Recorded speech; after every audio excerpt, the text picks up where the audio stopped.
Imagine yourself back in 1996. I do it all the time because that was the best time of my life. Anyway, you buy a movie and it looks exactly like a music CD. Same silver disc, same size, same everything. You pop it in, you settle in with your snacks, and you watch about 40 minutes of film. And then, right at the good part, the screen freezes and politely informs you that it's time to get up, walk across the room, and put in disc number 2.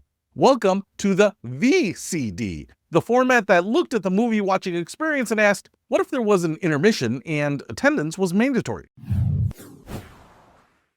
What's happening, Panda Nation? Peter Von Panda here. Let's talk about the video compact disc, the VCD, because a whole lot of you either owned a stack of these, which I did, usually copies that were purchased on the black market from my Chinese friends from China. And if you didn't have those, you maybe imported a shady one from an online dealer or whatever. Maybe you've never heard of it in your life, and all of those are definitely valid options. Here's what it was if you don't know.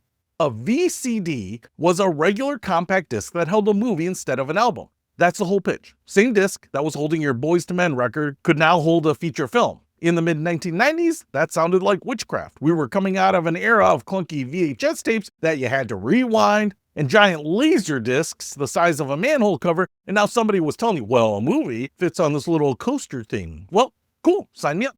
So how did they pull it off? 2 words, MPEG-1. That's the compression trick, and it came out the same year, 1993. Here's the clever part in plain English.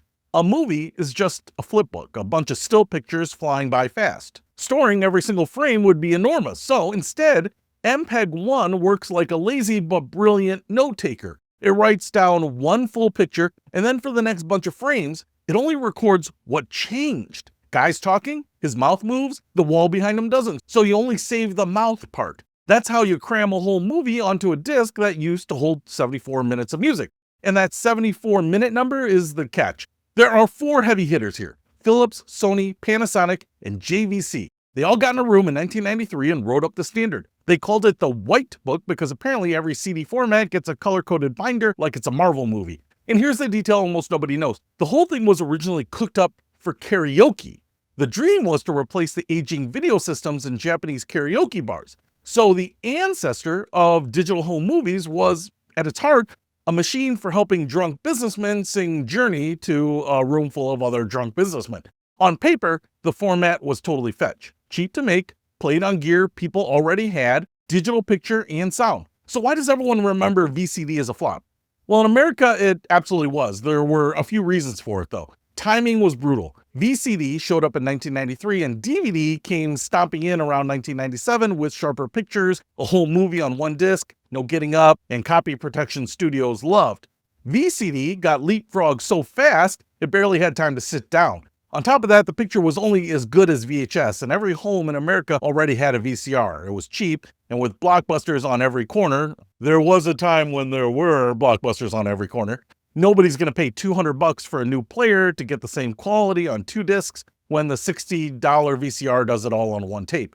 And Hollywood was terrified because a VCD had no real copy protection. Anybody with a CD burner could crank out perfect copies. So the big studios basically refused to release their good movies on it. Did you own a VCD player, or was this whole format a rumor to you? I never owned a VCD player, but I had VCD playing software on my computer, which allowed us to watch VCD movies in college. But here's the twist, and this is the part that's actually interesting. VCD didn't go anywhere. It went nowhere here. In Asia, though, it was an absolute juggernaut. China, Hong Kong, Southeast Asia, massive. And the reason is beautiful in its simplicity. Most households over there had skipped the whole VCR era. They never bought into VHS, so there was no old format sitting on the shelf to compete with. VCD players were dirt cheap. The discs were dirt cheap, and factories were pumping out over 2 million players a year in China alone by the end of the 90s. Nearly every Hong Kong film came out on VCD. There was also a, let's say, robust bootleg scene, which I might or might not have been the beneficiary of. Movies that were still playing in theaters somehow managed to get on $5 VCDs by the weekend. The format the West shrugged at became the way an entire region watched movies. So that's VCD, a brilliant little idea that was too early, too blurry, and too honest about being copyable that it became a total dud in America. But it was a total giant everywhere else that the VCR never reached. The VCD walked so that DVD could run. and then quietly it retired to a karaoke bar where it belonged all along. Peter Von Panda, out.